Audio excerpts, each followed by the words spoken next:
Okay. Hola, muy buenas tardes a todos.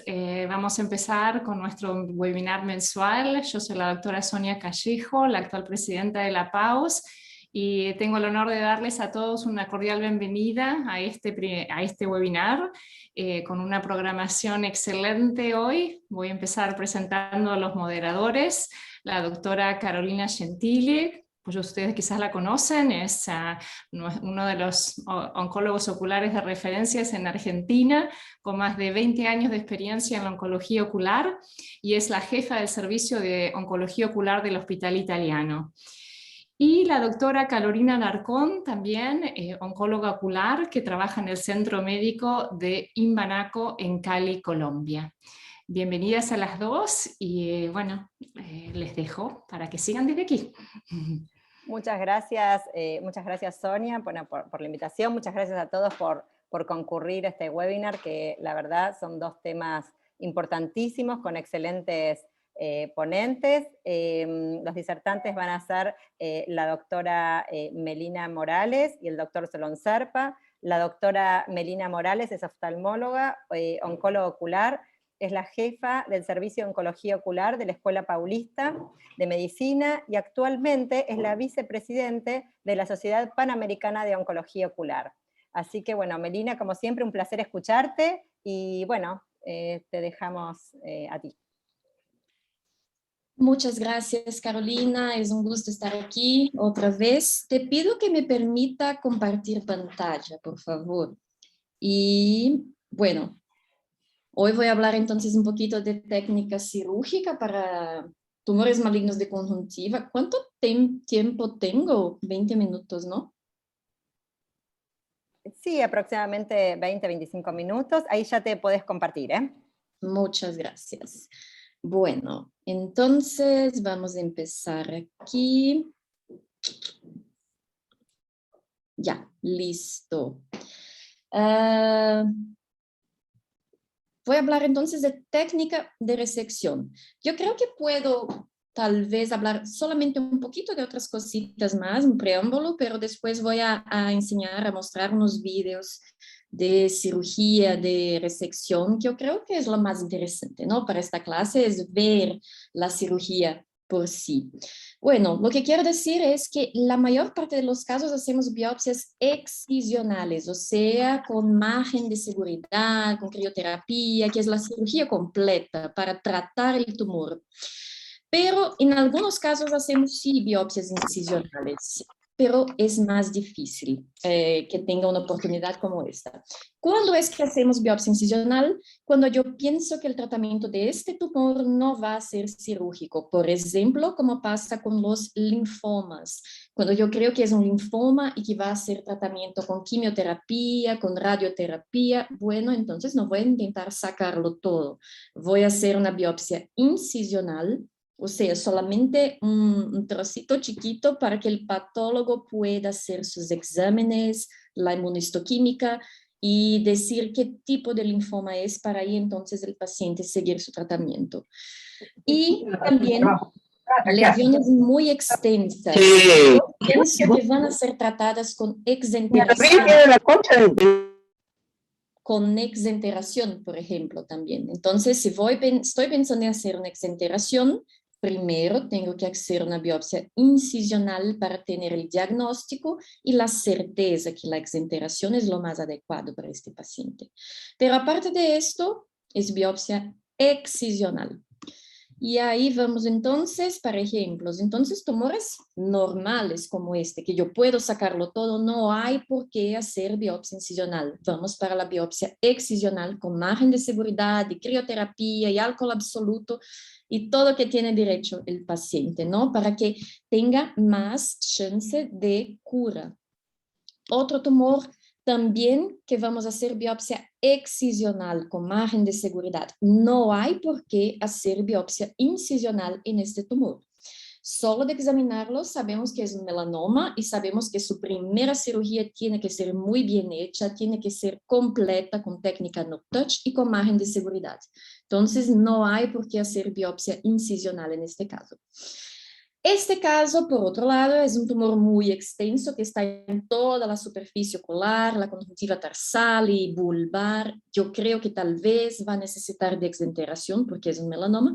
Entonces, en este caso, sí, biopsias incisionales primero.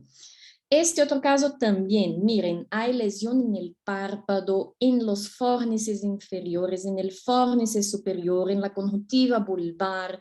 O sea, que si todo esto es melanoma, no hay cómo hacer una reconstrucción ahí, tenemos que hacer una exenteración. Entonces, primero, biopsia incisional, porque estoy pensando en exenteración para esta paciente, que fue lo que pasó. Linfoma, es lo que dice también. El tratamiento del linfoma no es con cirugía. El tratamiento del linfoma es con radioterapia o quimioterapia si es una doença sistémica. Entonces lo que voy a hacer es una pequeña biopsia incisional.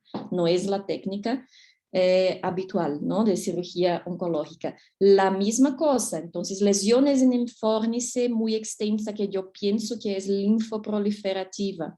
El tratamiento no es cirúrgico. Voy a hacer solamente una biopsia incisional para hacer el diagnóstico. Y finalmente biopsia excisional siempre, siempre. En los otros casos que yo mostré, ¿no? Melanoma, carcinoma, siempre que veo que puedo sacarlo todo, hay que sacarlo todo. Entonces, vamos a la técnica. La cirugía consiste en hacer un margen de seguridad de 2 a 3 milímetros si es un carcinoma o 5 milímetros si es un melanoma. Esta es la única diferencia porque todo el restante es igual para las dos cirugías. Entonces, procedemos a epiteliectomía con alcohol absoluto en la córnea. Después, resección del tumor con la técnica no touch. Y finalmente vamos para la crioterapia 2 veces en las márgenes de la conjuntiva que se quedaron después que sacamos el tumor. Aquí tenemos entonces un video. Ups, no lo pueden ver, ¿no? Ya. No, todavía no. Ahora sí. Sí, Sonia. No. ¿No? ¿Qué ha pasado?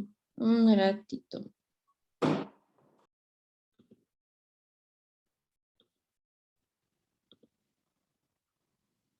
Ahora, ¿ok? Muy bien. Entonces, vamos para el video. Ahora perfecto. Muy bien. Entonces, lo que tenemos aquí es la infiltración de la anestesia subconjuntival. Es un caso de melanoma de conjuntiva que tiene asociada la melanósis adquirida primaria, que está ahí, esta granulación pigmentada alrededor del tumor. Empezamos entonces haciendo la anestesia y después vamos a demarcación de la margen de seguridad. Con compaso, entonces 5 milímetros siempre de los bordes de pigmentación.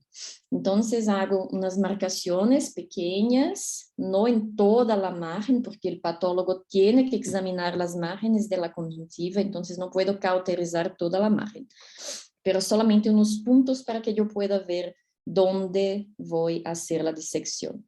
Y ahí empiezo la disección siempre a nivel de la esclera, ¿no? La pieza tiene que salir completa en bloque, o sea, conjuntiva y tenon, y se queda solamente ahí la esclera.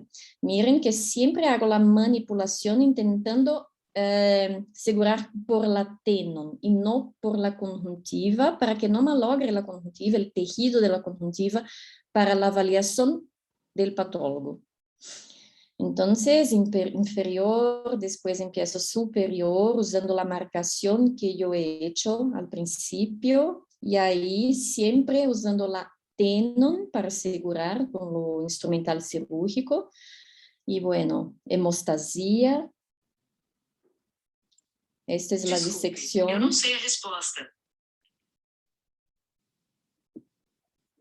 Y ahora están viendo la aplicación del alcohol absoluto. Un poquito para que no se va por toda la superficie, ¿no? Un poquito solamente sobre la córnea, que es la margen de seguridad de la córnea. Dejo 1 minuto, después hago un poco de limpieza, ¿no? Y después empiezo la disección haciendo la epiteliectomía. Y hay que tener el cuidado de no dañar la camada de Baumann, que es una importante barrera contra la infiltración del tumor. Y ahí la parte más delicada, que es el limbo, que siempre es la porción donde está más adherido el tumor. Hay que hacerla bien despacito y mirando bien si está quedando algún pigmento o no, porque si hay pigmentación, entonces tengo que aprofundar un poco más la delaminación, la incisión. Pero si no está tan profundo, no hay que aprofundar mucho para no tener insuficiencia límbica en el postoperatorio.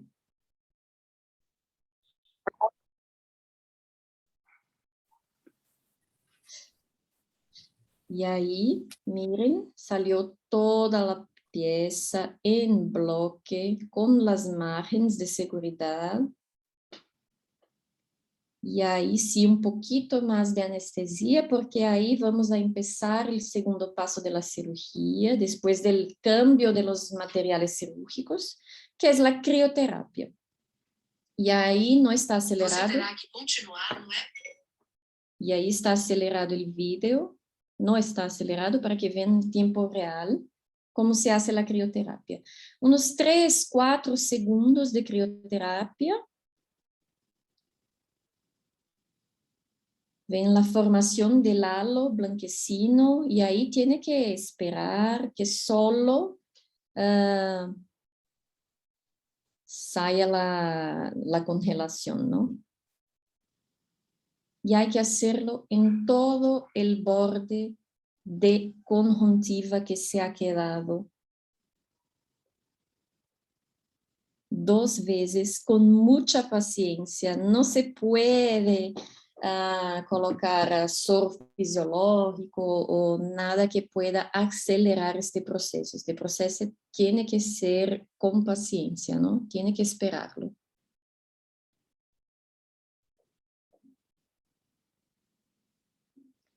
Este caso, como tenía un poco de infiltración en el limbo en este punto, yo hice también un poco de crioterapia en la esclera, solamente en el punto donde había infiltración un poquito más profunda del melanoma. Pero si no hay infiltración, no tiene que hacer crioterapia en la esclera, solamente en la conjuntiva. Este otro, déjame ver, este no está tan bonito como el primero, pero creo que sí pueden ver. Este es otro, es como pueden ver un carcinoma chiquito, es un carcinoma de aspecto papilomatoso, que es muy común, es un estadio inicial. Más una vez, demarcación, miren que la margen de seguridad es más pequeña que la de melanoma, porque la de melanoma es 5 milímetros, y cuando es un carcinoma hacemos 2 a 3 milímetros.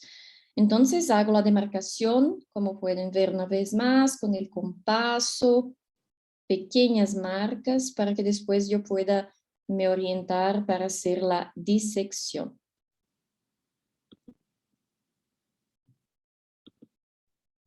Y aquí,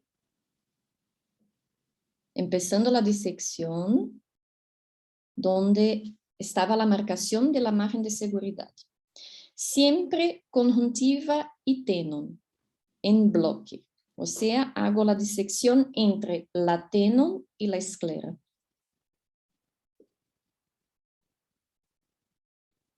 Hay que liberarlo todo sobre la esclera.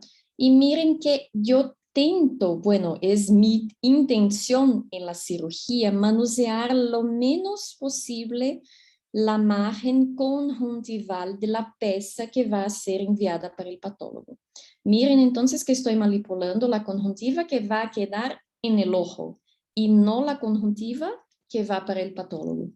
Esto lo intento hacer siempre que posible, claro. Y Mismo así, lo mínimo posible tentar manipular toda la conjuntiva. Siempre estoy en un punto de la conjuntiva. Solamente si no hay manera, entonces voy a otro punto de la conjuntiva. Entonces, mira, yo hago toda la disección segurando solamente el borde superior de la conjuntiva. Y bueno, ahí, como pueden ver entonces, la disección fue entre tenon y esclera. Ahí tienen la esclera. Técnica no touch, o sea, miren que mi instrumental cirúrgico está cerrado. Yo no estoy, como se dice, clampeando, pinzando, malogrando la pieza cirúrgica. Estoy muy suavemente, solamente deslocándola para arriba y haciendo la hemostasia.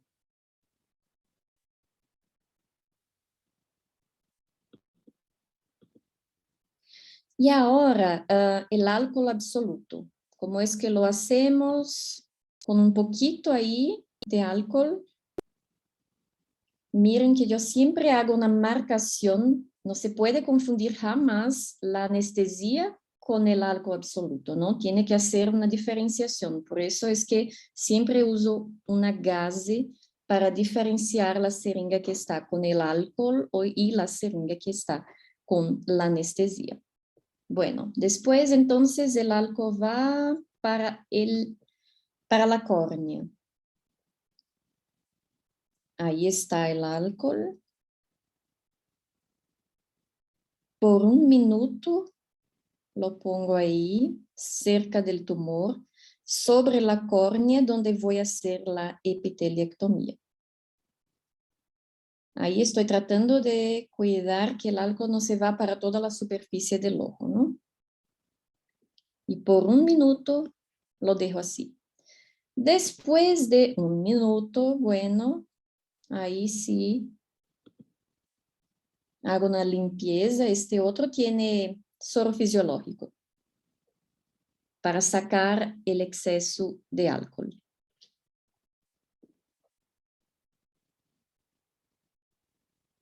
Solo una limpieza.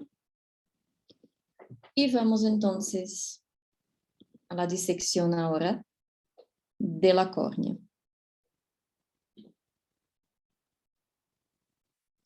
Miren que solamente el epitelio, no se puede jamás aprofundar el plano en este momento, a menos que tengan una infiltración del tumor, claro. Pero la mayor parte de los tumores no tienen infiltración en la córnea. La infiltración siempre pasa más en el limbo o en la esclera. Es muy difícil que va para la córnea. Muy delicadamente, entonces, solamente el epitelio. Y en general, cuando hacemos esto, solamente en el epitelio, el tumor siempre está en la porción de arriba, ¿no? Que está infiltrando. Va muy bien y sin dificultades. Miren cómo el instrumental va por bajo del tumor.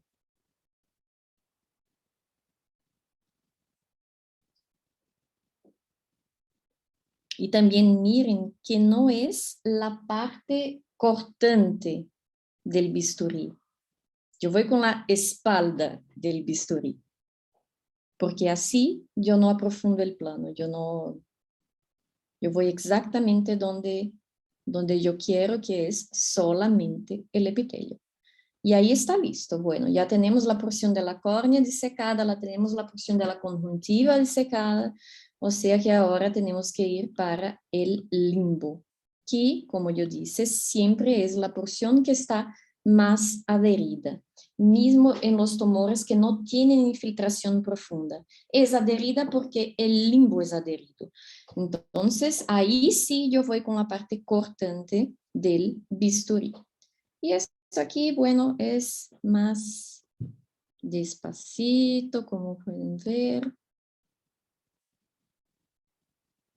Con mucho cuidado para no aprofundar demasiadamente, porque yo no quiero insuficiencia límbica en el postoperatorio, entonces no voy a sacar más limbo de lo que necesito.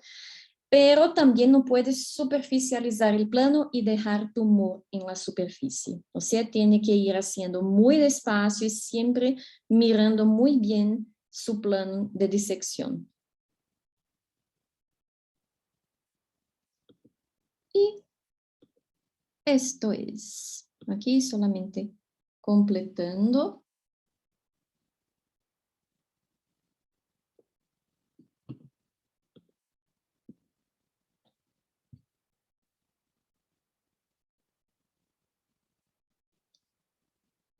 Y siempre intentando no malograr la pieza, ¿no? Miren que mi instrumental está cerrado, yo no estoy dañando el tejido.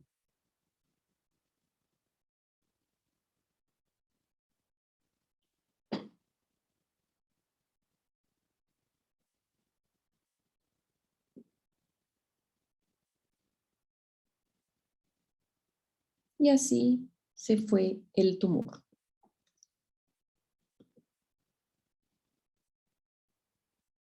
Ups. Muy bien, este aquí es foto de otro tumor, pero solamente para que vean, bueno, como siempre hacemos la reconstrucción. Cuando tenemos membrana amniótica, usamos membrana amniótica porque es mucho mejor la recuperación, pero si no tenemos, hacemos entonces un injerto de conjuntiva y sutura con nylon 10. Ahí, como pueden ver, las suturas y la recuperación se va muy bien con membrana amniótica, pero también va muy bien con injerto de conjuntiva, simplemente con sutura de conjuntiva. Este otro es solamente para mostrar que cuando hay tumor en la conjuntiva y en el párpado, hay que sacarlo todo también en bloque, como pueden ver ahí, el párpado y conjuntiva, todo de una vez. Y después proceder a crioterapia como siempre y hacer la reconstrucción de la mejor manera que puedan. Y resultado final. Y al final entonces esta es las take home messages, que la primera cirugía tiene que ser siempre mucho bien hecha, es lo más importante para el paciente. Ahí definimos entonces la tasa de cura, de morbidad del paciente, tiene que hacer entonces siempre con margen de seguridad, siempre con crioterapia.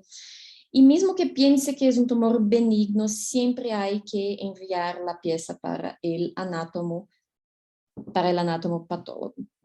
Muchas gracias y si quieren preguntas al final. Excelente, Melina, muchas gracias. La verdad que hermosa tu exposición. Bueno, vamos a dar, digamos, habilitar las preguntas al final, las pueden realizar a través del chat. Y ahora, mientras se prepara el doctor Solom y la doctora Carolina Alarcón, les voy a compartir un video que es para nuestro webinar de fin de año, para que todos puedan participar. ¿Sí? Un segundito. Vamos a compartir.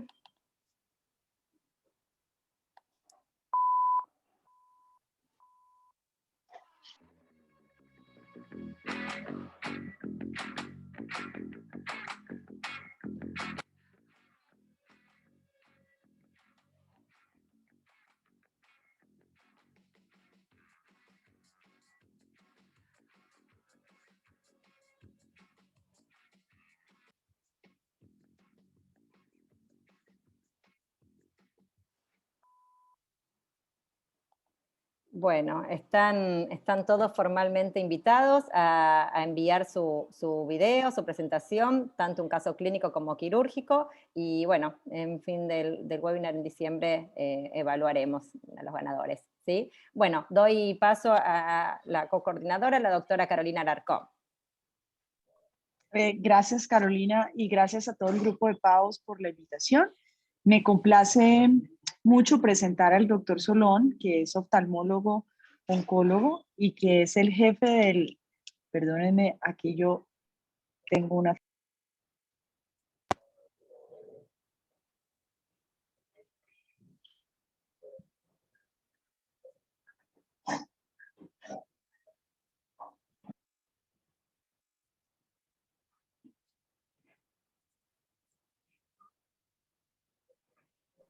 Hola, Caro. ¿Estás ahí? ¿O se desconectó? Me parece que tuvo un problema de conexión, ¿no? Bueno, Carolina, bueno, yo te voy a presentar, Solom, entonces, porque no se desapareció Carolina, ¿sí? Bueno, excelente, vamos a dar presentación al doctor Solom Serpa. Él es oftalmólogo, especialista en oncología ocular, es el jefe del Servicio de Oncología Ocular del Instituto Nacional de Enfermedades Neoplásicas y fue el presidente anterior de la Sociedad Panamericana de Oncología Ocular. Bueno, Solom, como siempre, un gusto poder presentarte y poder escuchar tus disertaciones. Gracias, Carolina, y siempre es un gusto, bueno, estar todos los martes, segundo martes de cada mes, reunidos con todo el grupo de la PAOS, y bueno, es un honor estar aquí ahora haciendo esta disertación. ¿Se me escucha bien y se ve bien la pantalla? Sí, perfecto. Bueno, el tema que se me asignó para el día de hoy es el de nucleación y exenteración orbitaria. Vamos a comenzar a hablar acerca de nucleación de globo ocular. Como ustedes bien saben, las indicaciones de una enucleación de globo ocular son las neoplasias malignas intraoculares primarias, ojo ciego y doloroso, oftalmia simpática, trauma ocular severo, tisis bulbi y endoftalmitis. Definitivamente la indicación absoluta es en la primera, y en las 5 últimas definitivamente también tenemos la alternativa de hacer una evisceración. Pero hay algo que yo siempre recalco como indicaciones especiales de la enucleación del globo ocular, y son aquellos casos en los cuales tenemos niños con enfermedad de Coats dudoso, en niños con glaucoma congénito o niños con glaucoma neovascular. Los chicos, sobre todo aquellos menores de 7 años, ¿sí? Si bien pensamos en retinoblastoma en menores de 5 años, pero en mi experiencia, en la experiencia de neoplásicas aquí en Lima, Perú, en nuestros pacientes menores de 7 años que tengan estos diagnósticos, siempre es bueno descartar el retinoblastoma. Hemos visto casos en los cuales el diagnóstico ha confundido al oftalmólogo y hemos recibido pacientes que habían sido sometidos a evisceración por estos diagnósticos, ¿no? Por diagnósticos de glaucoma congénito, con glaucoma neovascular, ojos ciegos y dolorosos. A estos pacientes hay que revisarlos bien antes de plantear una evisceración, y ante la duda siempre es mejor hacer una enucleación en estos niños, ¿sí? Porque si nosotros somos pacientes con retinoblastoma, con un diagnóstico errado de una patología benigna, procedemos a hacer una evisceración, lo estamos condenando a la muerte. Así que tengamos en mente ese recaudo. Bueno, la técnica quirúrgica comienza con una peritomía en 360 grados, en la cual, una vez realizada, vamos a realizar una disección entre el tenon y la superficie escleral, entre los músculos extraoculares. No vamos a disecar sobre los músculos para evitar sangrados. Luego vamos a identificar y vamos a reparar con Vicryl 6 ceros los músculos rectos extraoculares, ¿sí? Los 4 músculos rectos. Nosotros dejamos los muñones, como en esta fotografía. No solemos colocar suturas en el muñón muscular, ¿sí? Como vamos a ver en un video más adelante. Sí colocamos la sutura de reparo en los cabos musculares de los músculos rectos, y luego procedemos a hacer la enucleación del globo ocular, tratando de obtener al menos 10 milímetros de largo de la longitud del nervio óptico. Hemos tenido casos en los cuales los nervios ópticos nos han salido muy cortos, y en ese caso hemos colocado valvas maleables y hemos extraído un segmento adicional del nervio óptico cuando juzgábamos que era necesario en sala de operaciones. Una vez que realizamos la enucleación, hay que revisar el nervio óptico, consignar la longitud, el diámetro, la apariencia macroscópica y también la apariencia de la superficie escleral, ¿sí? Es importante para ver de que no haya soluciones de continuidad o extrusión de tumor a través de defectos de la esclerótica. Nosotros siempre colocamos un implante orbitario, ya sea biointegrado o no biointegrado. Nosotros no tenemos banco de tejidos, por lo cual siempre nos hemos acostumbrado a colocar los implantes desnudos, sin cobertura, sean biointegrados o no biointegrados. Así, como nosotros no teníamos las coberturas, siempre al suturar los músculos, como vemos en la foto de la izquierda, no lo dejábamos así. Uníamos los muñones musculares del recto superior con el inferior y los laterales, para que de esa forma, por delante del implante, tengamos el muñón muscular, la tenon y luego la conjuntiva, y tengamos un buen colchón de tejido para que no haya exposición de implante. El problema era que los implantes nos quedaban un poco atrás. Entonces las prótesis tenían que ser de mayor grosor, de mayor peso, y con el tiempo pues había deformidades a nivel del saco anaftálmico que llevaba un defecto estético que teníamos que resolver después. Con el tiempo y en los últimos 11 años hemos cambiado nuestra técnica y hemos dejado los muñones musculares, ¿sí?, el superior con el inferior ya no juntos, sino distantes, entre 12 a 15 milímetros de distancia, y también los laterales, para que de esa forma el implante nos quede más adelante. Y en ese caso la prótesis ahora es más delgada, tiene mejor movimiento, y por suerte no ha incrementado nuestra tasa de exposición de implante, que era lo que teníamos miedo años atrás. Así que bueno, hemos pulido más la técnica, hacemos un buen cierre de la tenon y de la conjuntiva para tener un buen colchón de tejido para que no haya exposición de implante. Y bueno, hemos mejorado nuestra técnica en los últimos 11 años. Cerramos conjuntiva y tenon en un solo plano, teniendo en cuenta que ese cierre sea muy efectivo, y al final de la cirugía colocamos un conformador y a los 45 días enviamos al paciente al protesista para que confeccione la prótesis ocular estética. En estos 18 años he utilizado probablemente más de 100 implantes de biocerámica, más de hidroxiapatita y más de 100 implantes de polietileno poroso, y con todos, en nuestra experiencia, al igual que uno puede leer en la literatura, nos ha ido muy bien con estos 3 tipos de implantes, ¿sí? Así que indistintamente, si vamos a pensar en uno biointegrado, utilizamos cualquiera de los 3. Los 3 nos ha ido bastante bien.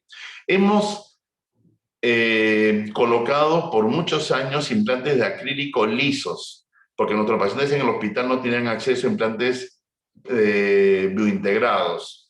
Hasta el año 2010 hemos colocado implantes lisos de acrílico que se fabricaban en el mismo instituto, pero nuestra tasa de migración de implantes era aproximadamente del 40 al 50%. Recuerdo que hace probablemente 10 años, en una visita que hice a Buenos Aires, en un congreso de órbita, que fue el Mundial de Órbita, creo que fue hace 10 años, encontré que en el mismo congreso una casa comercializaba un implante de acrílico multiperforado, así lo llamo, no sé cómo lo llamarán en Argentina, que ahí fue donde yo lo conseguí. Entonces me acuerdo que me pareció muy interesante, adquirí 2, y en el instituto me replicaron, porque tenemos un área de confección de implantes y de prótesis oculares. Le pedí a los encargados que me confeccionaran este implante y lo copiaran.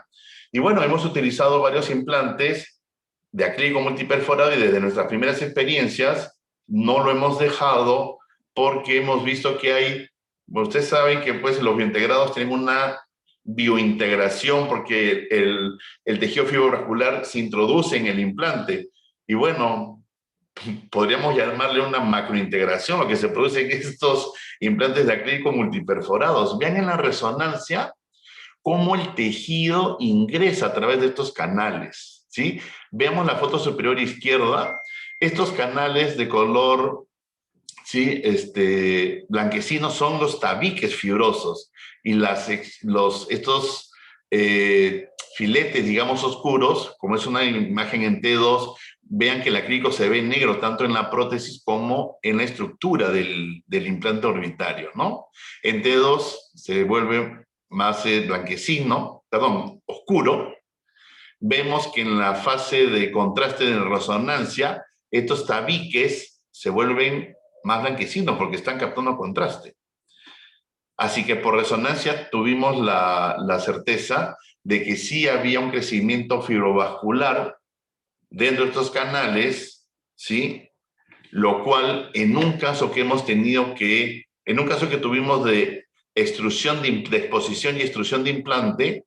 A este paciente lo sometimos a un retiro de implante, pero vean cómo este implante que se tuvo que retirar, cómo hay un crecimiento de tejido fibrovascular en los canales. Por eso que en nuestra casuística hemos tenido, creo que una migración de implante. Entonces, en los pacientes que hemos utilizado este tipo de implante, que habrán sido más de 50 casos aproximadamente, lo cual nos dio más seguridad. Así, hicimos un pequeño trabajo en el cual incluimos a todos los chicos con retinoblastoma que habíamos operado desde 2003 al 2018 y que le habíamos colocado este tipo de implante tras una enucleación del globo ocular, y estudiamos 38 pacientes, en los cuales en ninguno se utilizó cobertura para el implante, ningún paciente experimentó complicaciones intraoperatorias, y de los 38, solo 3 tuvimos complicaciones posoperatorias, que constituyen el 7.9%. Un paciente presentó granuloma, que se solucionó fácilmente. Otro paciente tuvo migración de implante, fue el único, que constituyó el 2.6%. Y otro paciente tuvo extrusión e infección. Y las conclusiones de este estudio, que próximamente lo publicaremos porque ya está finalizado, las complicaciones son comparables con los implantes biointegrados porosos en casos de enucleación del globo ocular, y el uso de implantes de acrílico perforado es una alternativa segura, confiable y asequible para pacientes de escasos recursos económicos que se someten a enucleación del globo ocular, más en aquellas instituciones en las cuales no cuentan con banco de tejidos para poder recubrir estos implantes a la hora de colocarlos. Aquí les presento un video de nuestra casuística. Es la técnica que utilizamos habitualmente. Realizamos una peritomía, identificamos los 4 músculos rectos y los reparamos con una sutura de Vicryl 5 ceros.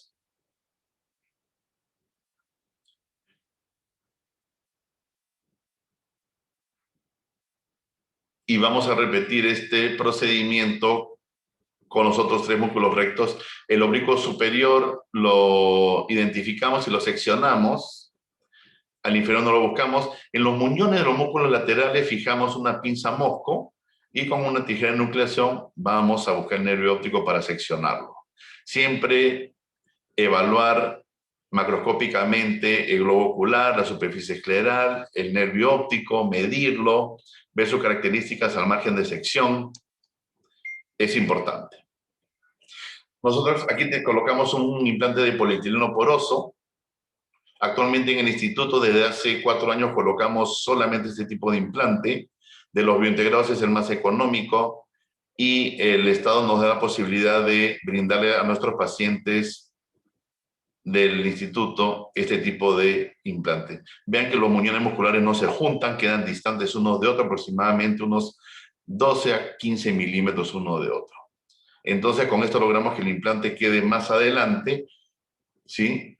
Y las prótesis ahora son más delgadas, de menor peso y con mayor movilidad.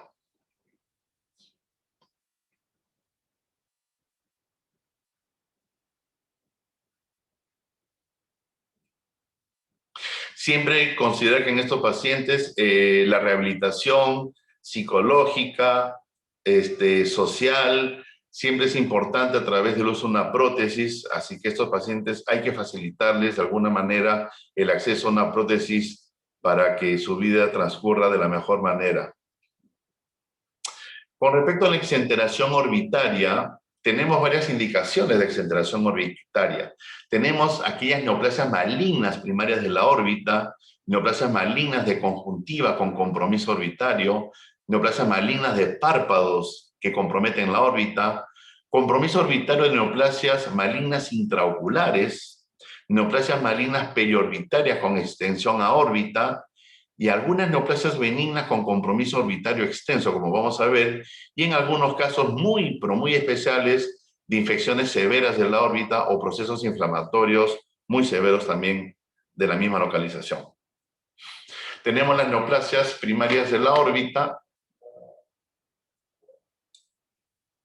neoplasias malignas primarias de la órbita, aquí un caso de sarcoma, que era difícil manejo para nosotros, este tumor invadía la órbita, así que se decidió exenterar.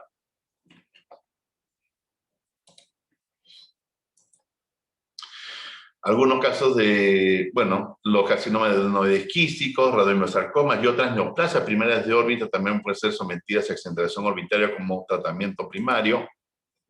Neoplasias malignas de conjuntiva, el carcinoma o los melanomas que nos hablaba la doctora Melina, cuando estas neoplasias crecen e invaden el espacio postseptal, entonces definitivamente nuestra mejor opción es exenterar, ¿no es cierto? Aquí hay un melanoma, vean cómo el melanoma abarca el fornis inferior, la conjuntiva vulvar inferior, el fornis, y vean en la imagen de tomografía cómo este tumor invade la órbita y está en íntima relación con el músculo recto inferior. Aquí definitivamente una resección local amplia no es válida y uno debe ser más agresivo para ofrecerle la mejor opción al paciente de curación o de un mayor tiempo de sobrevida, ¿no? Otras neoplasias, en este caso tumores de párpado, como los carcinomas vasocelulares, el sebáceo, el carcinoma de Merkel, los melanomas también de párpado, en su crecimiento pueden invadir la órbita y en este caso no queda otro tratamiento más que la exenteración orbitaria. Y a veces el tumor palpebral se va más allá de la región orbicular y entonces tenemos que hacer exenteraciones ampliadas a los tejidos adyacentes. Los tumores intraoculares, como el melanoma oveal en su crecimiento, pueden romper la esclera e invadir el tejido orbitario. Y en ese caso uno debe evaluar si es que la exenteración orbitaria es factible de hacer y si es la mejor opción. A veces estos pacientes se presentan con metástasis ya a hígado, a pulmón, entonces los casos se vuelven más complicados. Sin embargo, en nuestra experiencia hemos visto que a veces los pacientes logran en estos estadios y a veces sin metástasis evidente, estos tumores pueden crecer muy rápido, comienzan a necrosarse, se infectan, huelen muy mal, ¿sí? Entonces la calidad del paciente decae muchísimo. Y en estos casos, si el paciente está en un buen estado general, se puede someter a una cirugía de 1 hora y media que dura una exenteración orbitaria y colocándole un injerto libre de piel, el paciente va a estar muy bien en los siguientes días, ¿sí? El posoperatorio del paciente exenterado es un posoperatorio muy noble. Los pacientes habitualmente no se quejan de dolor y eso es algo muy bueno. Las neoplasias malignas periorbitarias con extensión a órbita también pueden ser sometidas a exenteración, pero claro, aquí el plan quirúrgico es resección del tumor, de la localización, por ejemplo, en este caso el carcinoma de seno maxilar, el médico de cabeza y cuello va a plantear en el caso que lo requiera una exéresis amplia de la lesión y cuando ese tumor invade la órbita, pues el plan quirúrgico va a incluir la exenteración orbitaria, ¿cierto? Hay algunas neoplasias benignas, ¿sí? Que pueden ser sometidas a exenteración orbitaria. En este caso, por ejemplo, tenemos un niño recién nacido, un neonato, con una tumoración muy extensa de la órbita. Vean cómo ha crecido esta masa y ha alterado todos los tejidos de la estructura orbitaria. El anatomopatólogo lo concluyó como un miofibroma, ¿sí? Y en este caso, el chico fue sometido a una exenteración, nosotros colocamos siempre piel en el lecho operatorio, siempre, nos gusta colocar piel. Pensamos que es lo más oportuno. En este caso, era imposible obtener piel de alguna parte del cuerpo del bebé, pero felizmente la piel de los párpados estaba elongada por el crecimiento de este tumor. Así que esa piel elongada nos sirvió para cubrir el lecho operatorio y tuvimos un buen resultado por suerte. Este paciente tenía una tumoración, un tumor mesenquimal, 3 biopsias realizadas, 2 en Perú y 1 en el extranjero, si mal recuerdo fue en Colombia, evidenciaron en los 3 estudios anatomopatológicos tumor mesenquimal. Era una tumoración de más de 10 años de evolución, donde el paciente ya se encontraba en amaurosis, nunca quiso tener un tratamiento quirúrgico complejo como una exenteración, pero llegó a este punto en el cual accedió a la opción de una exenteración orbitaria y fue bastante bien.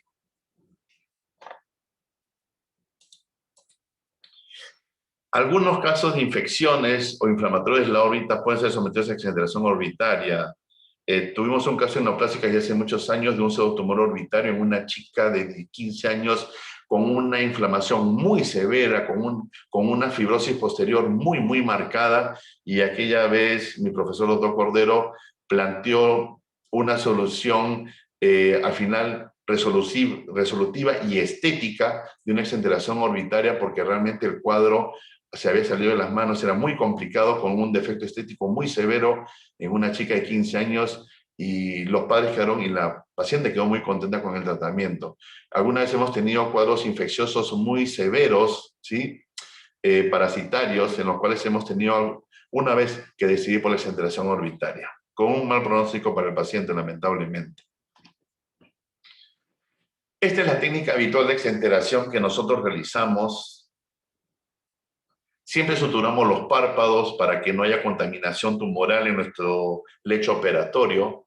Hacemos una incisión a nivel del reborde orbitario.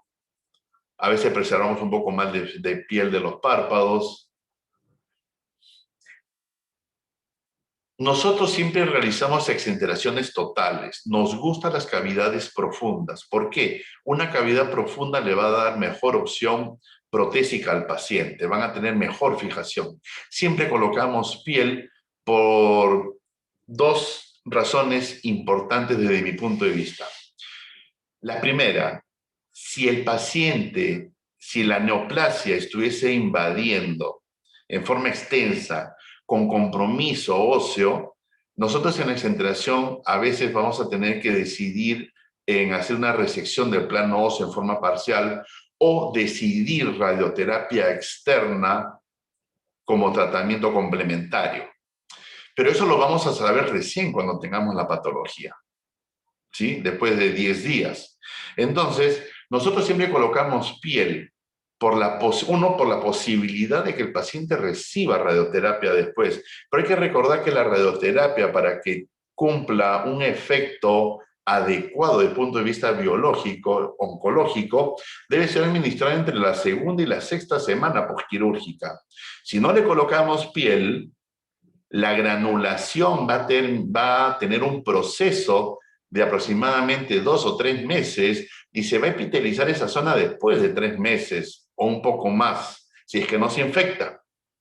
Entonces voy a perder esa oportunidad de administrarle radioterapia al paciente en ese lapso de tiempo. Y la segunda razón es que los pacientes van a estar por buen tiempo. Este es un paciente que hemos colocado piel y esta es una foto al mes después de haberse operado, pero si no colocamos piel nos topamos con esto. Vamos a estar en la tercera semana y el paciente va a estar así. Va a estar sangrando, se le puede infectar, el tejido de granulación no es adecuado porque tienes que curarlo al paciente 2 veces por semana, por lo menos durante 2 o 3 meses. Tiene hueso expuesto, puede quedar hueso expuesto. Entonces, el postoperatorio se vuelve mucho más complicado. Y lo otro de que cuando colocamos piel, nosotros colocamos un tapón, como han visto en el video, de un tapón de gasa furacinada y iodoformada, y lo dejamos por 5 días a presión.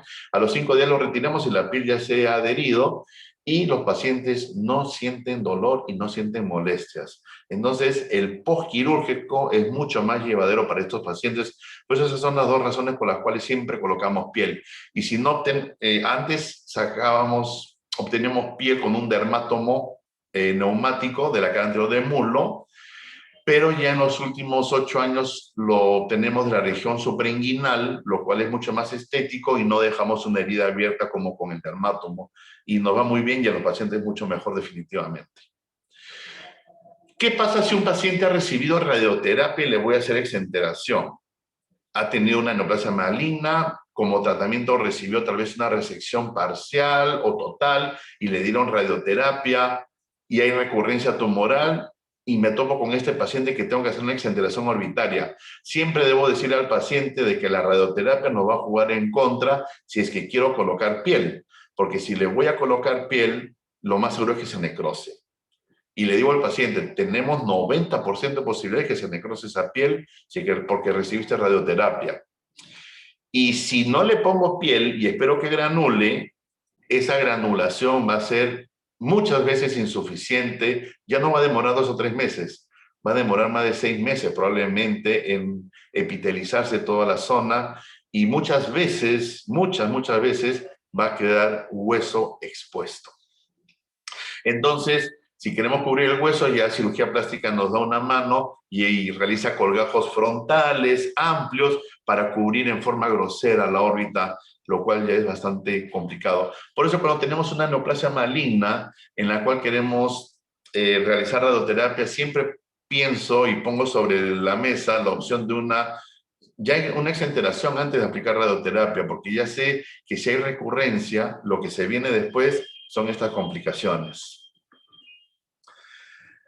Y después, y si colocamos piel, igual pueden haber formación de granulomas, pueden haber costras. Generalmente los pacientes se asustan porque hay unas láminas amarillentas, grisáceas, negruzcas, como se ven aquí en la foto superior derecha, pero simplemente es tejido, es exfoliación y tejido graso de la piel que se está exfoliando, y como el paciente no se asea bien, entonces eso se queda acumulando como unas placas, ¿no?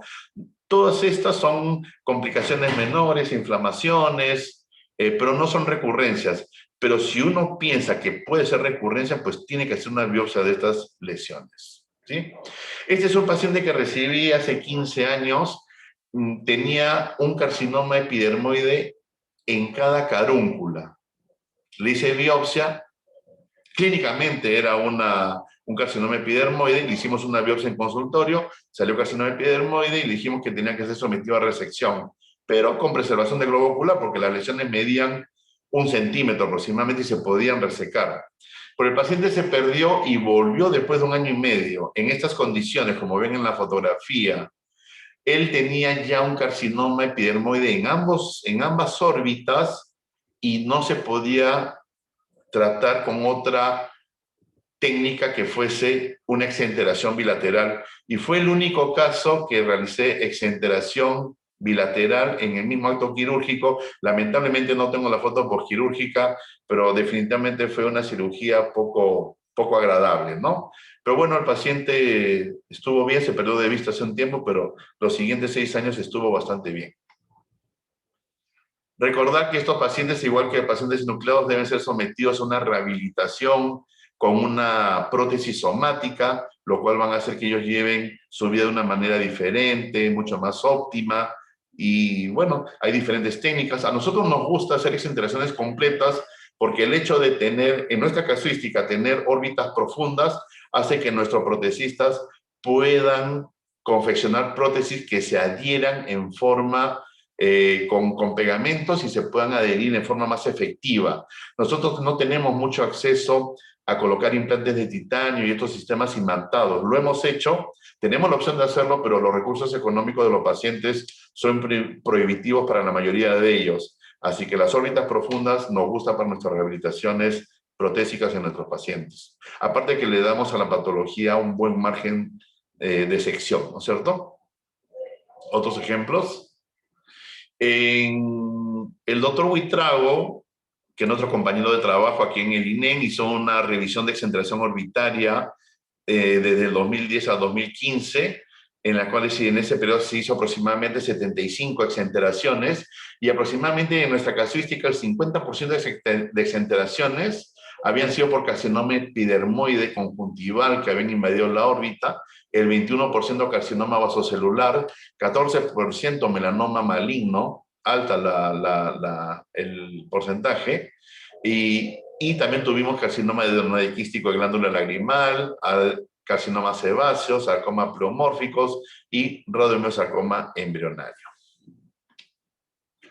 Siempre digo que la órbita oncológica es la parte fea de la oncología, de la oftalmología. Nadie quiere hacerla porque siempre estas cirugías son muy sangrantes, son cirugías groseras, pero nosotros es parte de nuestro trabajo del día a día aquí en el instituto. Muchas gracias por la invitación a la Junta Directiva. Ha sido un gusto estar con ustedes. Excelente, Solón, muchas gracias por tu disertación, realmente un lujo, hermosa charla, lo mismo que vos, Melina. Y bueno, vamos a dar comienzo a las preguntas.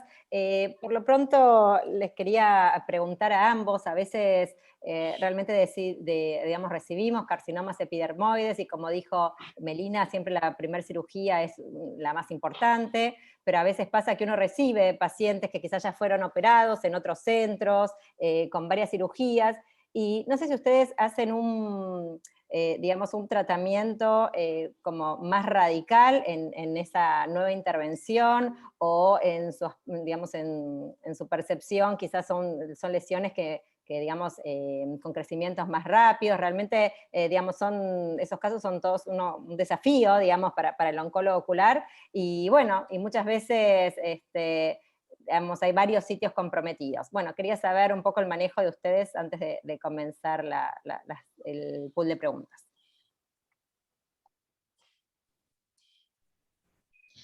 Bueno, sí, recibimos muchos pacientes que ya han usado quimioterapia tópica, mitomicina, interferon, 5-fluorescil y hay recidiva.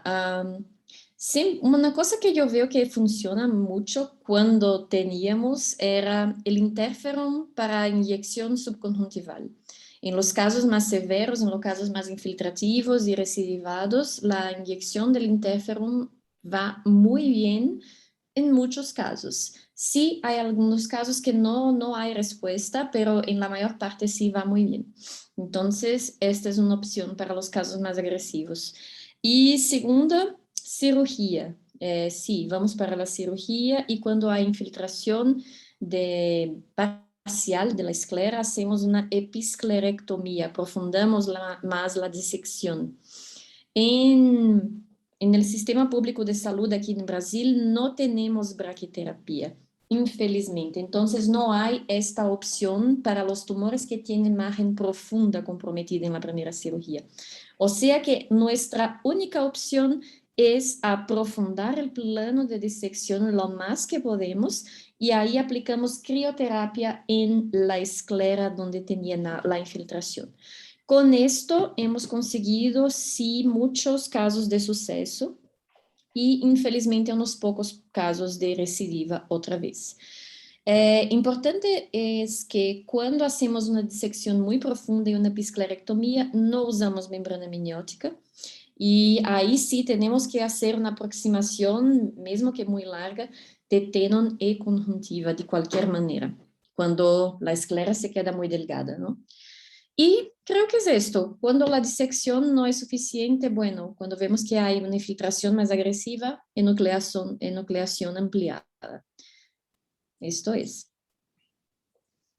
Perfecto, muchas gracias. ¿Vos, Solón, has hecho nucleaciones ampliadas o porque, bueno, a veces, claro, la braquiterapia, creo que utilizas radioterapia, ¿no? Sí, un dato ingrato en nuestro país es que después de 80 años de vida del Instituto Nacional de Enfermedades Neoplásicas, nuestros pacientes siguen acudiendo en un 50% con estadios TNM 3 y 4. Es una realidad social que se replica en muchos países aquí latinoamericanos.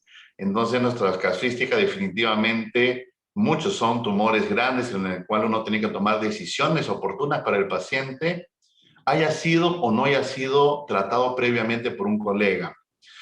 Aquí en el Perú a veces recibimos pacientes que vienen de la selva, que les demora 7 días llegar a Lima, 2 días en balsa en el Amazonas para poder llegar a tierra firme y venir un par de días más hasta Lima. Si uno llega a un paciente con un tumor de un tamaño considerable que tal vez uno pudiera plantear quimioterapia tópica o alguna cirugía conservadora, debe pensar que ese paciente, en primer lugar, llega a una ciudad hostil para él y que va a querer estar el menor tiempo en Lima o en la ciudad grande que esté y que probablemente nunca más vuelva. Entonces hay casos en los cuales uno tiene que tomar en cuenta el estado, los antecedentes sociales del paciente y tomar una decisión para darle la mejor opción de vida, porque al final hablamos de neoplasias malignas. Entonces, muchas veces nos topamos, sobre todo en la parte institucional, pública, el tomar decisiones radicales para el paciente, pero siempre conversándolo bien con ellos y con la familia, ¿sí? Si tenemos pacientes de Lima, podemos dar chances, ¿sí? De tratamiento siempre y cuando estén dentro de los protocolos oncológicos, lógicamente, ¿sí? Y algo que siempre le comento a mis compañeros aquí en Neoplásicas es de que a mí no me gusta la quimioterapia subconjuntival. Muchos de ustedes usan quimioterapia subconjuntival y yo escucho que les va bien, pero en mi experiencia, que no ha sido mucha tampoco, porque he usado mucho más tópica, hablo de interferón, no me ha ido bien con la subconjuntival. Algo debe pasar con nuestro paciente probablemente, que tan es así que lo usé durante 3 años y nunca más lo utilicé, y no suelo utilizarlo porque no me gusta. Sí he tenido 2 casos anecdóticos en los cuales he tenido invasión payetoide de carcinoma epidermoide con infiltración de reborde palpebral. He inyectado en el borde palpebral y he podido resolver esos casos en forma conservadora, pero habitualmente en mis manos no me va bien. No sé si será la ilusión o algo, pero ya en algún momento conversaré con usted personalmente para ver si mi técnica tiene algún problema o en mi experiencia. Solón, ¿tú has esperado 6 semanas, 6 inyecciones para reavaliar? Porque lo que veo a veces es que hay algunos casos que no responden con 2, 3, 4. Solamente después, con 5, 6. A veces pasa esto. Ya aprendí algo bueno hoy día. Gracias. Sí. No, sí. generalmente después de la tercera ya tiraba la toalla. Ah, ya, sí. Esto es, porque con 2, 3, nosotros ya estamos, ay, Dios mío, que tengo que hacer algo, pero si resistes un poquito más, bueno, puede tener una sorpresa, ¿no? Qué buen punto. Así es. Bueno, a ver, acá preguntan si en tumores de conjuntiva, al usar anestesia subconjuntival, no podría haber diseminación tumoral. Comprendí, al usar o qué? Si en los tumores de conjuntiva, cuando uno realiza la anestesia subconjuntival, si no puede haber diseminación del tumor. Ah, sí, sí. No, bueno, solamente si tú haces la anestesia por el tumor, ¿no? Nosotros hacemos la anestesia alrededor del tumor, infiltrando la anestesia para que camine en dirección al tumor, pero no a través del tumor.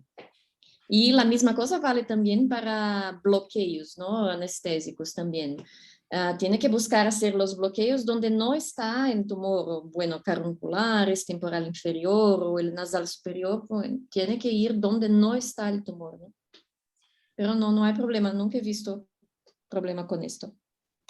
Si me permiten, hace 4 años realicé una enucleación a un paciente que había sido operado 1 año antes de un carcinoma epidermoide conjuntiva y aparentemente no fue un tumor, era infiltrante de conjuntiva, no más de 1 centímetro probablemente, pero el paciente me lo refieren después de 1 año de haber sido operado porque le apareció un tumor detrás del cuerpo ciliar.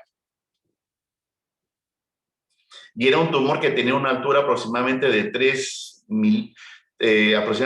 milímetros y medio, y de base habrá sido unos 8 milímetros o 9 milímetros. Hicimos el examen del paciente y el único antecedente era de que en la zona que correspondía a esa localización intraocular era la zona donde había tenido el carcinoma epidermoide. Así que se le hizo una enucleación y el resultado fue carcinoma epidermoide. Lo que pienso es que probablemente al momento de colocar la anestesia, atravesaron el tumor, hincaron la esclerótica y probablemente sembraron tumores en la esclera, o al momento de resecar el tumor, tal vez hubo alguna incisión escleral y se anidaron células tumorales, ¿no? Para mí fue bastante anecdótico porque lo curioso es que la superficie ocular estaba totalmente indemne. Todo el problema había ocurrido un año después, se había desarrollado y se manifestó un año después, pero en forma intraocular. Bueno, continuando con las preguntas, hay una pregunta para Melina, es que ¿cómo hace el abordaje de las lesiones de carúncula? Depende de cuál es la lesión, si es un melanoma o si es un carcinoma. He tenido algunos melanomas de carúncula y ahí, bueno, como yo dije, hay que sacar con margen de seguridad de 5 milímetros. Y si esta margen va por la piel, bueno, hay que sacar parte del párpado, sí, del párpado superior, del párpado inferior y del canto medial, ¿no? Y al otro lado, margen en la conjuntiva y removerlo todo en bloque, porque en melanoma no se puede intentar economizar tejido. Hay que sacarlo todo y después pensar en la reconstrucción. Y no pensar en preservar la vía lacrimal, los canalículos y esto y aquello. No, hay que sacarlo todo. Entonces, si es un melanoma en carúncula, es más complejo, ¿no? La ferida cirúrgica se va a quedar muy larga, pero así tiene que ser.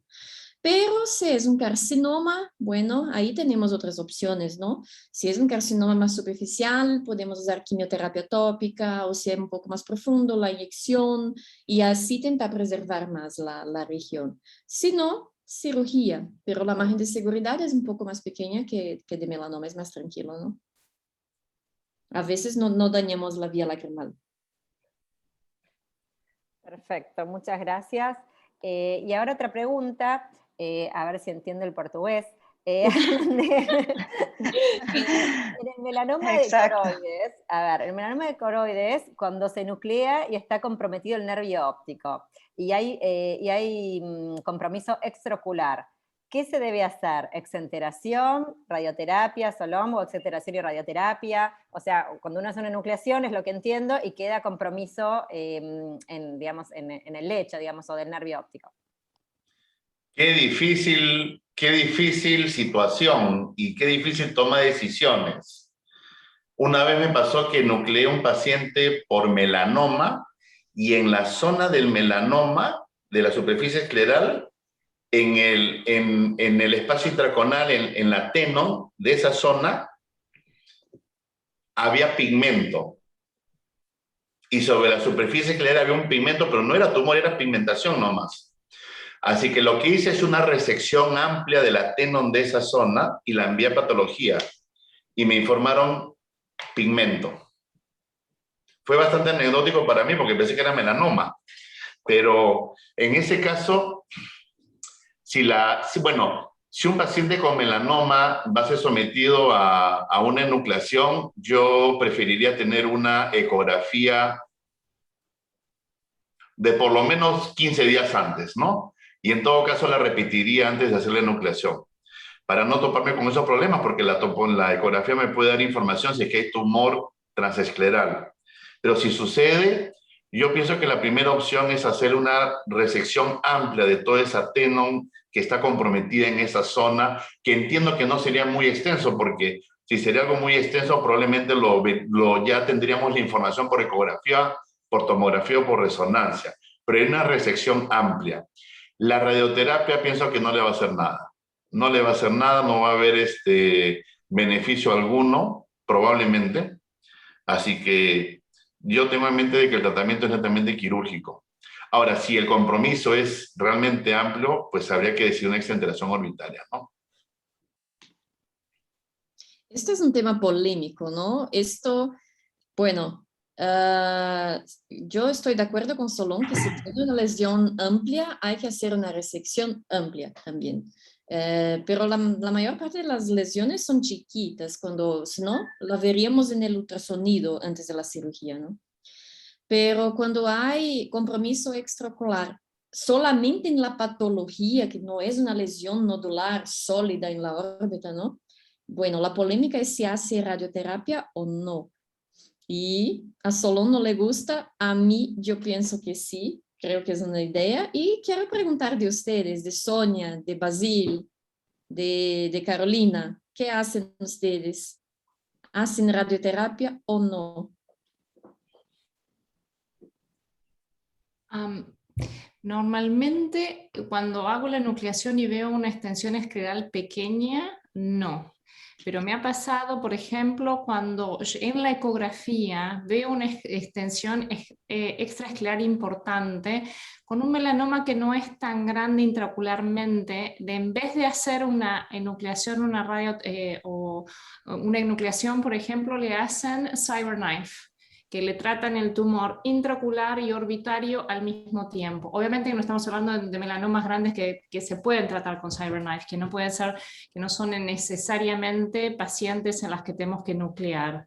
Pero si es paciente con un tumor grande, que el tratamiento es enucleación con una pequeña extensión extraescleral, que uno ve en la patología, que a veces está como hasta, no exactamente la palabra encapsulada, pero como que uno vio que sacó todo, que vio que en la órbita no quedó nada, hacer una resección de tejidos alrededor un poquito más grande, pero no, a esos pacientes no les hago radioterapia adyuvante, no. ¿Tú, Basil? Yeah, I was going to say the same thing. So if there's a small area of extraocular extension, then I don't do anything. If there's a larger area, which you can often see on ultrasound, just like Dr. Sonia was saying, then you can do external beam or SRT stereotactic radiotherapy beforehand. But if there's a really large area, then I would potentially do an exoneration and kind of get more of that area if you see that beforehand. I think it's fairly rare to see a significant amount of extraocular extension when you're doing surgery if it wasn't there when you do the ultrasound in the beginning. Tal cual, sí, nosotros generalmente si vemos una extensión, por ejemplo, por ecografía, que la vemos antes, y está localizado, o incluso nos informa la patología, una extensión intraescleral, bueno, ahí no hacemos radioterapia, o sea, si no se ve la cirugía, digamos, si no se ve una tumoración en sí, no lo hacemos. Ahora, si aparece una imagen en la órbita de un caso que nos pasó hace poco, digamos, después de 3, 4 años, de una lesión prácticamente plana por ecografía de la coroides, aparece una lesión en órbita, bueno, ahí sí se realizó exenteración directamente, o sea, cirugía, sin radioterapia. Sí, nosotros también en la práctica es que todos los pacientes que tienen melanoma de coroides intraocular tienen como por protocolo en la institución donde estamos hacer resonancia aparte de la ecografía. Entonces, si realmente no hay compromiso extraocular previo, pues se tiene indicación de nucleación. Pero si ecográficamente antes de la cirugía encontramos una lesión que haya compromiso extraocular, se hace exenteración. Pero realmente radioterapia adyuvante posoperatoria, no. Y si hay compromiso intraescleral o de nervio óptico, no. Y siempre el protocolo de nucleación está con márgenes muy largos, digamos, de más o menos 10 milímetros de extensión de nervio óptico. Entonces también depende de qué área uno tenga de compromiso a nivel orbitario, de nervio óptico, ¿no? O sea, más o menos el protocolo de retinoblastoma, pues para nervio óptico también se usa en melanoma.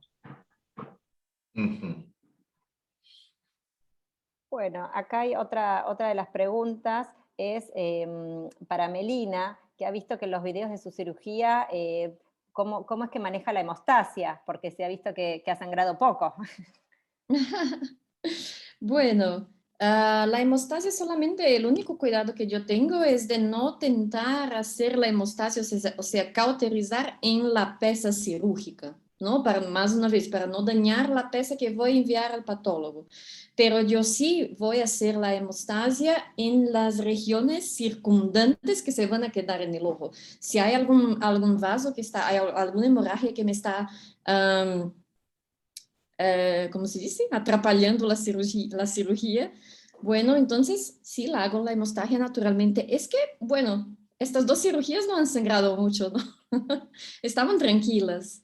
En general va bien, sí. Si ves vasos nutricios, ¿te gusta cauterizarlos antes de empezar tu resección? Solamente cuando voy a hacer la demarcación de las márgenes de seguridad, como yo mostré, yo aprovecho y hago esta marcación en el vaso nutricio, ¿no? A 5 milímetros de la lesión o a 3 milímetros de la lesión del carcinoma, si es, o de melanoma. Y bueno, aprovecho y hago la demarcación en el vaso nutricio, pero solamente en esta etapa. No voy a cerrar todos los vasos que yo veo antes. No, creo que no hay necesidad de esto.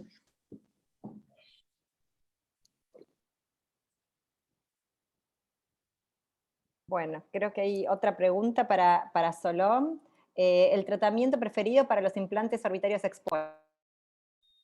Si la exposición es pequeña y no hay infección del implante biointegrado, lo que hago es disecar la conjuntiva y la tenon que está alrededor, en la parte anterior, cubriendo el implante, lo diseco por lo menos con una profundidad de 1 centímetro alrededor, y si puedo cerrarlo en forma primaria, lo cierro y eso me va muy bien.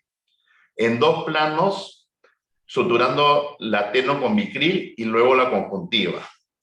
Si el defecto es más amplio, lo que he hecho alguna vez es rebajar con un drill el implante, la convexidad del implante, lo reducí a unos 4 o 5 milímetros para que me dé espacio para poder cerrar. Realmente rotar colgajos nunca lo he hecho, felizmente he tenido cosas muy pequeñas, y en las exposiciones amplias con infección de implante, lo que he hecho es retirar implantes, ¿no? Pero no habré retirado más de 5 hasta el día de hoy. Y si retiro el implante, vuelvo a colocar uno, pero después de 1 año. Esto para exposiciones muy largas, ¿no? Porque yo creo que la mayor parte, si acompáñalo clínicamente con gotas, se va muy bien y se epiteliza otra vez y no hay necesidad de cirugía, si la exposición es pequeña, ¿no? Tengo un caso, Melina, de una exposición de 15 milímetros de diámetro. Cuando la vi a la paciente, me acuerdo que fue hace 15 años aproximadamente, la vi a la paciente y le dije a mi maestro, el doctor Cordero, doctor, hay que operar a la paciente. Y me dice, Solón, esa exposición está hace 2 años y no ha cambiado. A la paciente la he visto el año pasado, estudia medicina en Cochabamba, en Bolivia, y está igualita. Tengo la foto de hace 15 años y la foto del año pasado y está exactamente igual. Esa es una buena acotación, Melina. A veces observar es muy bueno. Sí, sí. En general lo que hago es observar. Bueno, si no hay signos de infección, lo que hago es observar y gotas, no más. Y si no está se quedando cada vez más largo, es observar. Y en general lo epiteliza. O se queda muy pequeño y no hay que hacer nada y es mejor para el paciente. Pero si hay signos de infección, bueno, sí, todo esto que Solón ha explicado son los procedimientos, ¿no? Perfecto. ¿Vos, Carolina, alguna pregunta más? No, yo creo que hemos terminado con las preguntas. Te voy a decir no una sé cosa si nada más. Claro, Melinda. Claro. Basil ha Sí. preguntado muy bien de la hemostasia, que bueno, yo creo que todo eso tiene que ver con la técnica no touch, de tener mucho cuidado con el tumor y con la pieza cirúrgica. Y otra cosa que yo siempre digo que es muy importante y que los cirujanos de catarata lo hacen mucho, como se dice, es poner mucho suero fisiológico en el campo cirúrgico, demasiadamente, con la eringa, no sé cómo se dice, y algo muy fuerte. Y bueno, no sé si ya lo han visto a esto, pero es desesperador en melanoma si lo hace esto. Partículas de melanoma van a dar por toda la superficie del tumor, del ojo, y esto es una catástrofe, esto es una tragedia. O sea que una tip muy importante es no lo hagan esto en tumores de conjuntiva. Lo que hago para hidratar la córnea es con el cotonete. Bueno, una gotita de suero fisiológico en la córnea y esto es. No necesita ser todo aquella swimming pool en el tumor. Por favor. Eso es un dato muy importante para la cirugía. Tenemos que lograr que la cirugía sea lo más seca posible, sobre todo hasta que se vaya el tumor. Una vez que el tumor se va, ahí bueno, si uno puede irrigar, digamos, y otras cosas, pero sobre todo al principio lo más seca posible, fundamental para como dijo Melina muy bien, no desperdigar, digamos, las células tumorales por el campo quirúrgico. Excelente. Y la última pregunta para Solón, ¿a qué te referís con nucleación ampliada? Que acá hay algunos que han preguntado para los carcinomas escamosos, cuando ya, por ejemplo, invaden, o sea, no llegan a invadir la órbita, comprometer exactamente toda la órbita, pero quizás está comprometiendo un recto. ¿A qué hablas de nucleación ampliada? Claro, muchas veces tienes un carcinoma epidermoide que probablemente pueda medir 1,5 centímetros, 2 centímetros de diámetro, para limbar con infiltración franca de la esclera. Y a veces ya con un adelgazamiento muy, muy inminente de la esclera, en ese caso donde ya has probado terapias conservadoras,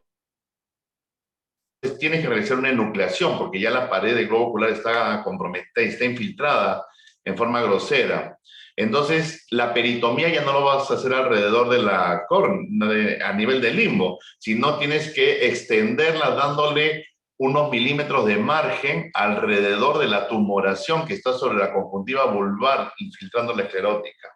Pues es una enucleación ampliada a conjuntiva. Y a veces hemos tenido que nuestro margen ser el fornis inferior, completo. A veces hemos tenido que hacer eso, y al cerrar hemos perdido tanta conjuntiva que me acuerdo que el último caso me quedó solamente el 20% de la conjuntiva. Entonces simplemente ahí hemos cerrado bien la tenon, hemos cubierto la conjuntiva en un 20% de toda la superficie y esperar que se revitalice, ¿no? Claro, tal cual. Ese es un desafío importante. Cuando uno extrae bastante cantidad de conjuntiva, después uno piensa, ¿cómo cerramos? Pero lo que yo veo es que epiteliza también. Si consigues Sí, dejar la tenon y un poquito de conjuntiva, la conjuntiva va... Bueno, es importante dejar una lente conformadora, ¿no? Para que no tenga simbléfaro, pero se va muy bien. Lo que yo acostumbro detallar en esos casos es que la enucleación ampliada, usted empieza la cirugía como si fuera a hacer una exéresis de tumor de conjuntiva. O sea, hace la demarcación muy bonita con los márgenes de seguridad y empieza la disección, pero no para abajo del tumor, pero para afuera, ¿no? Y ahí procede a la enucleación a partir de ahí. Esta es la enucleación ampliada. Así es. Y Melina, o ustedes colocan, en estos casos, colocan implante orbitario. Sí, lo que yo hago cuando el tumor de conjuntiva es muy grande y, bueno, si queda poca conjuntiva, a veces lo que yo hago es poner un implante un poco más chiquito. O sea, si yo iba a usar un 18, voy a usar un 16, esto es, un poquito nada más. Un poco más chiquito para que yo pueda, bueno, traccionar un poco más la conjuntiva que tiene el paciente y la tenon. Y se queda muy bien. Y lente conformadora, ¿no? Por un mes, al mínimo. Perfecto. Bueno, yo creo que, no sé, Carolina, si tú has visto otra pregunta diferente que no hayamos visto. Fíjate, porque yo creo que terminamos con las preguntas. No, ya estamos. Creo que no hay más preguntas. La verdad, muy lindo todo. Caro, te dejo para cerrar. Bueno, quiero agradecer a la doctora Melina por su magnífica presentación y al doctor Solón, sin duda, por sus grandes presentaciones siempre y por su experiencia. A la doctora Sonia porque nos acompañó, a Carolina por siempre como moderadora y organizando todo cuando no tengo, cuando me falla un poquito la señal. Entonces, muchísimas gracias a todos los que se conectaron y pues para la presentación. Y al doctor Basil, que está siempre en todas las presentaciones de la PAUS, ¿no? Que siempre está en todas las charlas que hacemos, así estemos hablando español, ¿no? Entonces, muchísimas gracias a él también. Y bueno, esperamos volvernos a ver en una siguiente presentación de la PAUS. Gracias a todos. Muchas gracias. Muchas gracias y buenas noches. Gracias a todos. Adiós, buenas noches. Hasta la próxima. Hasta Brasil en Spanish. Hasta la próxima. Muy bien, muchas gracias a todos. Buenas noches. Adiós. Buenas noches. Chao, chao.